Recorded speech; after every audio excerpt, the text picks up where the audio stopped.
మరియు యువత శక్తి సమాజము మరియు దేశం అభివృద్ధిలో ముఖ్యమైన పాత్ర పోషిస్తుంది.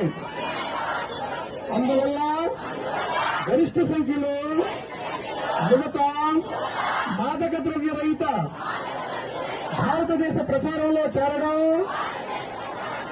చాలా ముఖ్యం. దేశం యొక్క ఈ సవాళ్లను స్వీకరిస్తూ ఈ రోజు ఐక్యమై సమాజం, కుటుంబం, స్నేహితులు మాత్రమే కాకుండా మనం కూడా మాదక ద్రవ్య రహితంగా ఉంటామని ప్రతిజ్ఞ చేస్తున్నాము. ఎందుకంటే మార్పు మనతోనే ప్రారంభం కావాలి. కాబట్టి మనందరం కలిసి మన జిల్లా, రాష్ట్ర మాదక ద్రవ్య రహితంగా మార్చడానికి దృఢమైన నిర్ణయం తీసుకున్నాం.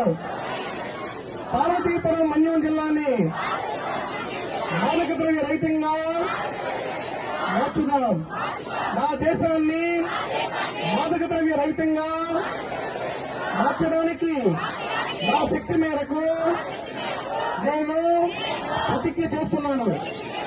జై హింద్.